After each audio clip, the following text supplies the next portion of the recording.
guess it's time to find another Y file. I swear I'm gonna get a new file cabinet. I can't get the Y files open. I told you to use a key, Nimrod! Anyway, before you take off looking for the monster of the week like this is some episode of Scooby-Doo, we have to find out what happened to Chief Skimmer. Chief Skimmer? He told me he was going to see Dr. Chompers for a teeth cleaning. I called Dr. Chomper's office, and it's closed. Well, the only way to find Chief Skimmer is to use my psychic friend, Sue See-Through. She could find Chief Skimmer. Sue See-Through runs a 900 number. She's a quack! She's no quack. She helped find my sister. Sue See-Through, can you help us find Chief Skimmer, his whereabouts? Wait. Oh, I see the presence of a doctor or a dentist. Yes, he went to the Oh, dentist. come on. That's Dr. Samuel Chompers. He's also the dentist who does those commercials for Crunchity Crunch Cruncher cereal. That's common knowledge. I now feel the presence of Chief Skinner and a desk. Chief Skimmer must have returned to his desk in his office. Yes, he's there, but his soul has been stolen by Dr. Chompers.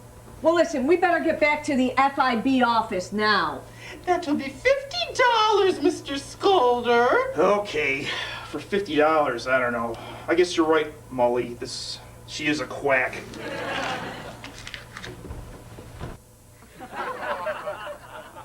Chief Skimmer, are you okay? Molly, look at his teeth. Dr. Samuel Chompers must steal souls and replace them with bad, goofy teeth. I just checked the voicemail. The other FIB agents just told me that Sue See-Through has a new set of rotten teeth, too. And she just stares out into blank space, just like Skimmer. We need to find Dr. Samuel Chompers now, pronto. According to this Post-it note I saw over here, Dr. Chompers is right here in Skimmer's office now. Let's get him.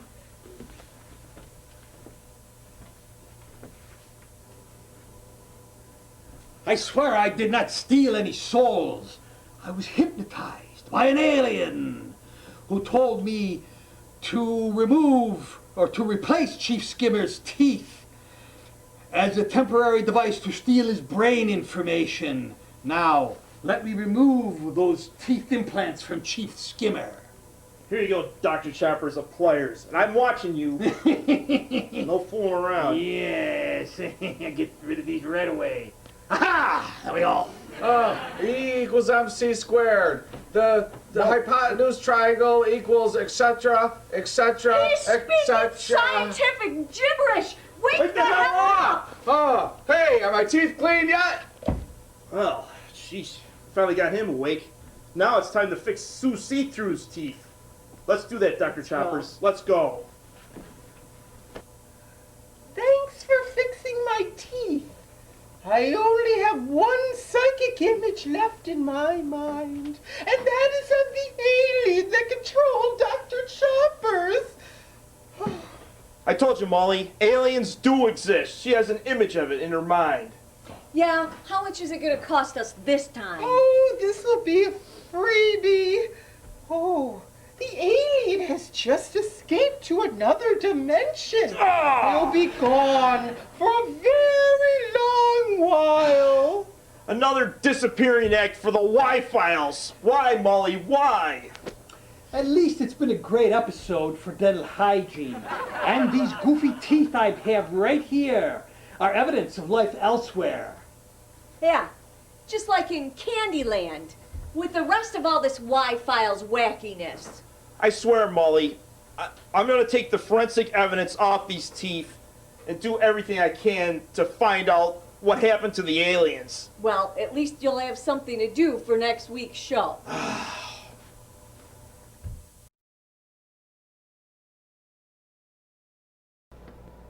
Hi, I'm Amy Gadfly from Entertainment Excess. And it's me, newscaster turned Hollywood informant, John Vino. Well, it looks like struggling actor Colin Collingwood is at it again.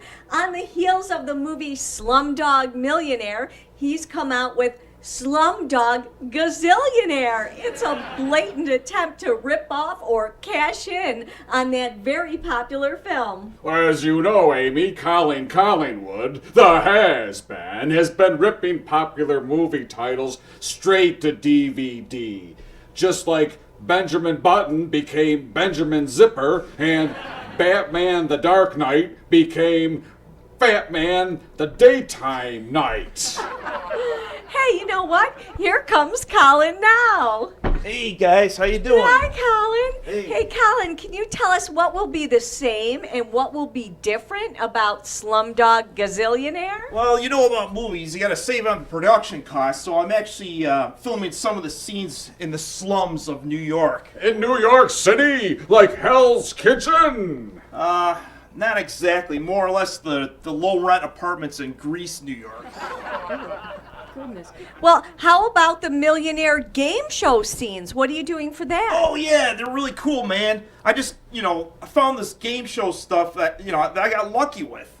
It's the game Family Feud. You ever play that before? Well, I found the set right out of the box, the home edition. And there are any dancing scenes in the end? Well, we thought it'd be really interesting if we had all the actors and stuff on stage doing the twist or the clam or something, kind of at the end of the film, like like the movies that Elvis used to do, like a little bit of retro Elvis. All right, you two fake Hollywood chumps, get off of my set. Hey, we're from Entertainment Excess. Are you the producer of Slumdog Gazillionaire? I am the director, Susan Shazam Kashmir's Dish. Colin would be nowhere if it weren't for me. Well, that's not quite true. I had a good run as the director of Cops, spelled with a K and not a C. And then Colin handed me this glorious script, and I was ready for some action. All right, but I was the one who had the home edition of Family Feud in the original box. Can you show us any teasers or any kind of scenes from the movie yet? Well, we can show you the dancing scene, but there is no music. You see, we're still trying to find some musicians that can play a mean sitar, but like Elvis or Chubby Checker. Roll it, roll it.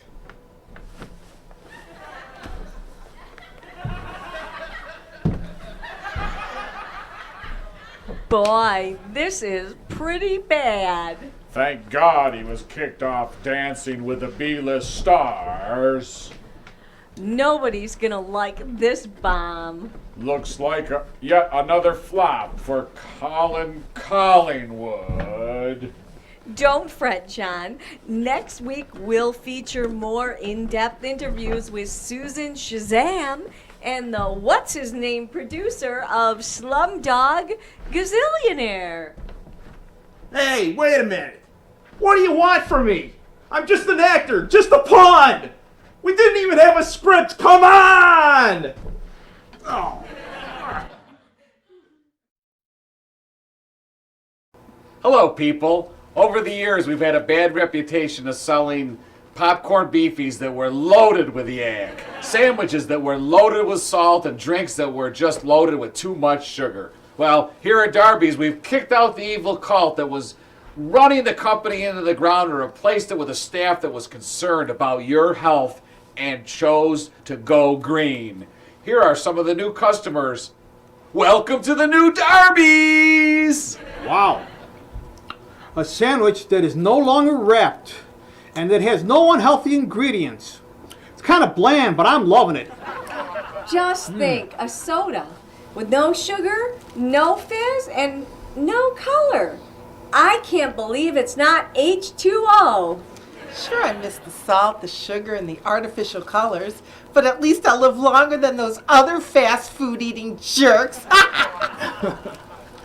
Yeah, I used to be jonesing on those popcorn beefies. But man, after a little bit of rehab, I got used to the taste of tofu beefies instead. without gagging. Now go get yourself a Darby's in the air meal, and don't forget to bring your own cloth carrying bag. Yeah.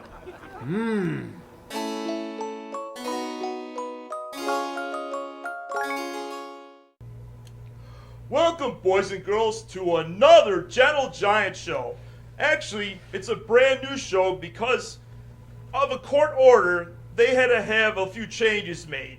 So welcome Captain Lori of the police department. She'll be playing Lori the Giantess. I'm just gonna switch from my police hat to my giantess crown. And I want to tell you, Gentle Giant, you better keep your nose clean, because this big red crayon has an electric prod in the end. Oh, and I'm boy. going to use it if I need to keep you in line. Just keep that away from me. Also, I want to tell the kids out there, I read your letters recently, and you wanted to keep the villagers on the show, so we have our usual 2 villagers down below. You better watch what you do and watch what you say.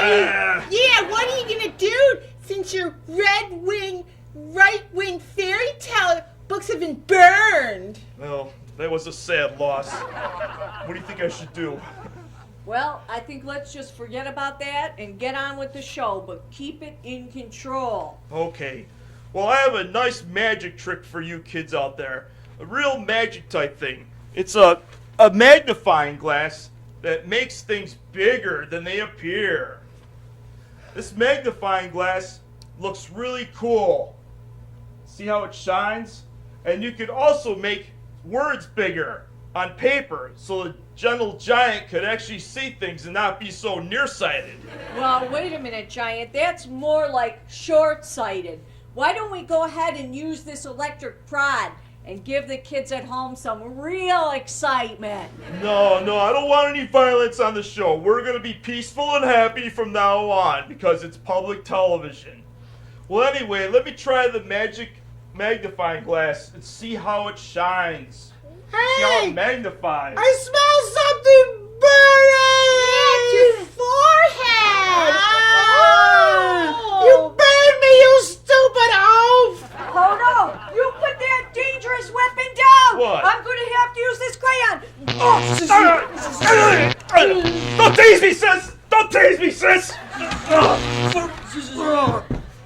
Well, kids, the Gentle Giant will be back next time as we continue with his rehab treatments. Tune in next time when we try a little Gentle Giant waterboarding.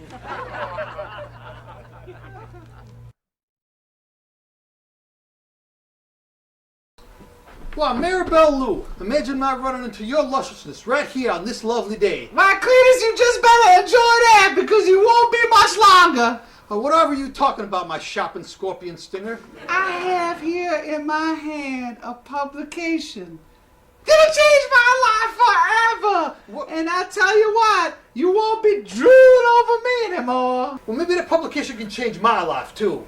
Well, yeah, it might, but no way it's gonna. You know why? Because it's just for women like me. Well, what is it, a mower for your legs or a weed whacker for your armpits? But that's just a...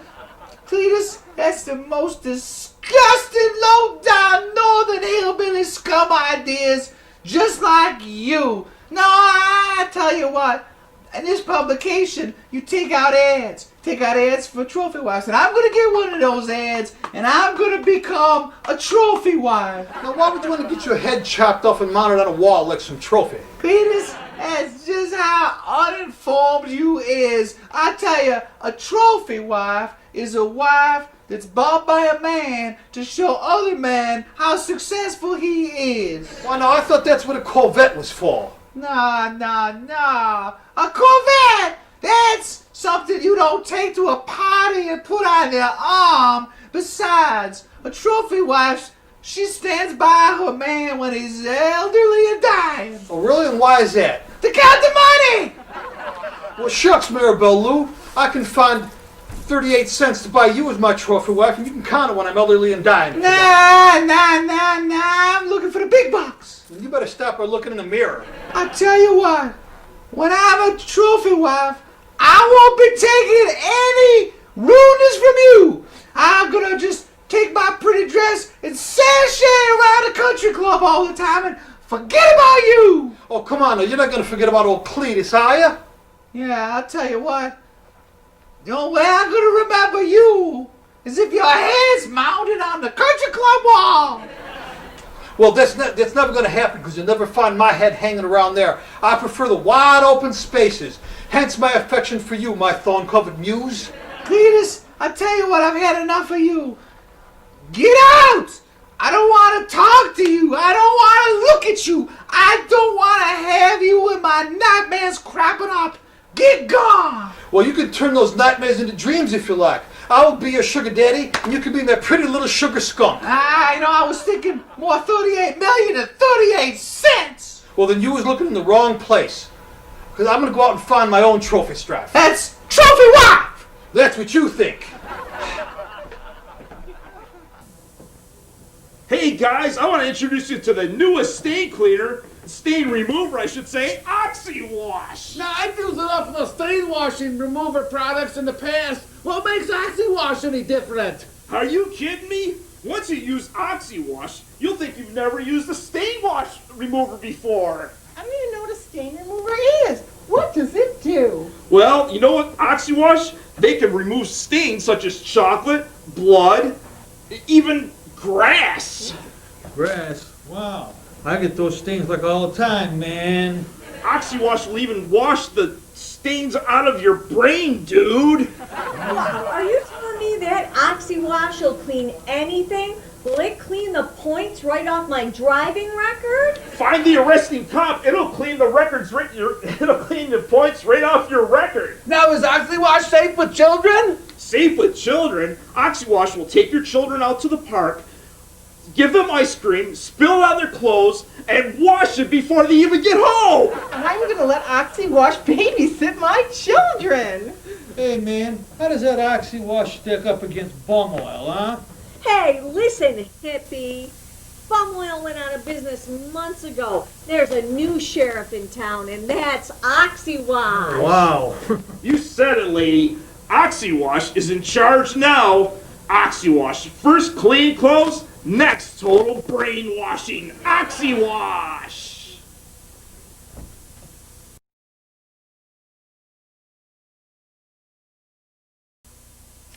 Hi, I'm Amy Godala, News Team 12 and a half sportscaster, and I am here at the Summer Olympics. I'm actually right here on the grounds of the Capture the Flag competition. And I'm talking with several very well-known sports commentators, Jock Strap, Jim Shorts, and Fanny Chaser.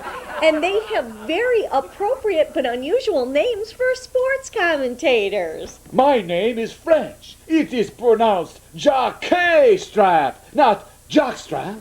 Oh my heavens, well, I'm sorry about the faux pas.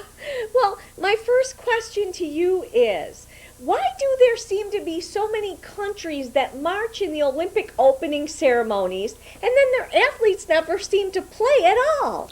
Well, that's simple, Amy Godala. You gotta have the fact that a lot of these countries just don't have the training facilities that some of the richer countries have normally. Okay, well, why can't the poor athletes just go over to a rich country to train?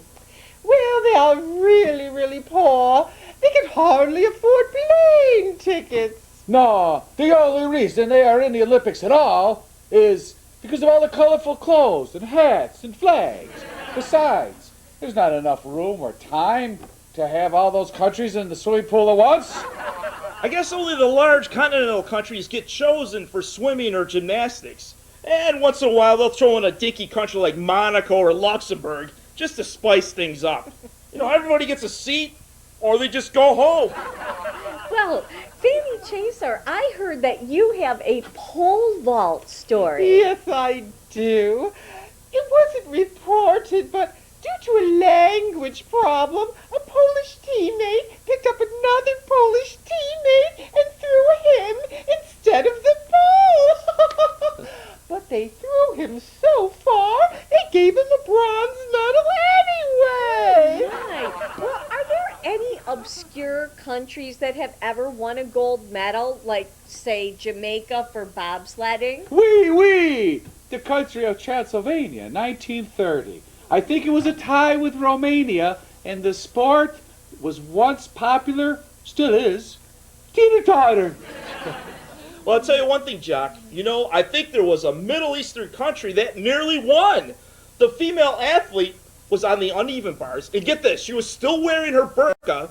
She does the flying nun trick, wins the gold, but she's disqualified because they found out she had enhancement issues with a bottle of Ben Gay, a fig, and a kumquat. Years ago, I myself was an Olympian. Oh, I should have won the gold for synchronized diving, those bastards. Oh, well, listen, don't get upset because we have a lot of gold-covered chocolate Olympic medals backstage that we can pass out as soon as we're done. But next time, join me. We're going to be looking at the very controversial sports of tiddlywinks and pie eating. Until then, I'm Amy Godala for News Team 12.5 Sports.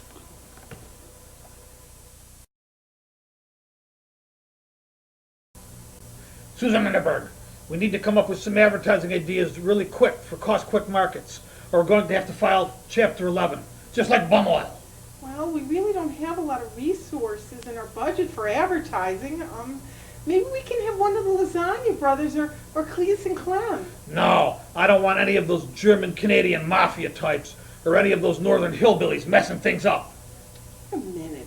Isn't your half-cousin Frascata Kincaid the manager of that fake rock band, the Donkeys? Of course, Miss Underberg, you're right. You're a genius. Yes, I am. The Donkeys can create a theme song for Costquick for next to nothing, and maybe even act in one of the Costquick commercials. Let me give that half-cousin a quick phone call. Don't you need a Costquick phone call? Righto. Hello, is this Frascata Kincaid? This is your half-cousin. We need the Donkeys to act in a commercial and create a jingle. How about it? Yes, Samuel, my half-cousin.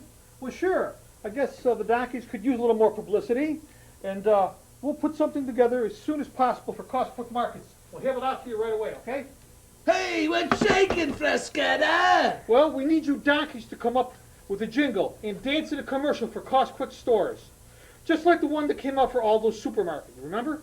Aldo's, Costquick, who shops at those stores? They're worse than the fashion barn. Hey, you know, we're going to have to do it a cappella because all our instruments got stolen.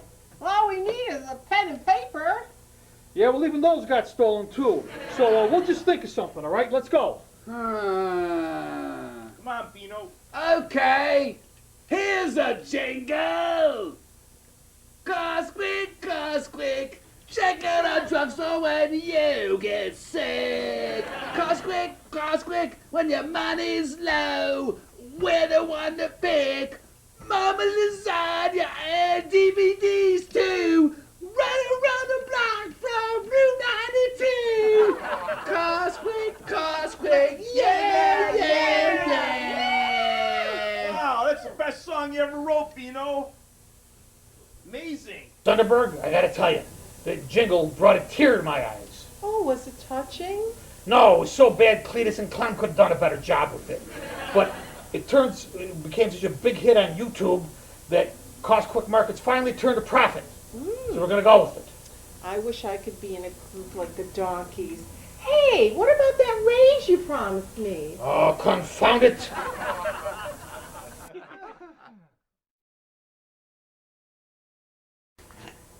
This year on the Fattest Loser Show, we've decided to change things a little bit in order to get some better ratings for Channel 12.5. All of the participants have been told to leave their shirts on, and all of the weight scales have been calibrated to the weight of an average person on the planet Jupiter. In order to save money, the participants have to exercise themselves. Here are a few highlights of our upcoming show. Come on, Private, just 10 more push-ups while I tempt you with a box of little Wendy's snack cakes and some Count Wiener Schnitzels. All right, John, get down. 15, or I'm telling the producers you've been skipping your showers and stinking up the place. Hey, are those cameras on? Are they on? Check it out, Susan. Let's eat this. It's the last box of little Wendy snake cakes. Oh, wait a Dig minute. in. John, get over here. Get on that scale. All right, on Earth you might weigh 170 pounds, but on Jupiter you weigh 987 pounds. Hey, I got the last can of Count Wiener Schnitzels, and none of you guys are getting the rest of these. Can you imagine this? Contestants exercising themselves? It's as if the insane patients took over the asylum, or like prisoners taking over the jail, or jailers taking over the prison. There's no romances here. Let's view one more weigh-in. Okay, Del, it's time for you to get onto that scale. All right. Let's see the results. Okay, on planet Earth, you've lost 2 pounds. But on planet Jupiter, you've lost... Oh no, on planet Jupiter, you've gained 400 pounds. Oh, what gives? Well, I had to buy the astronaut suit for Jupiter. I had to... No, you schlub, it's because you ate all that freaking food up. Fatty, fatty, fatty, fatty. Come on. Fatty, fatty, fatty. You ate all the food. Now you're fatty, fatty, fatty. The Fattest Loser, the final frontier. See it weekly on Channel 12 and a half, before one of them tips the scales or accidentally explodes.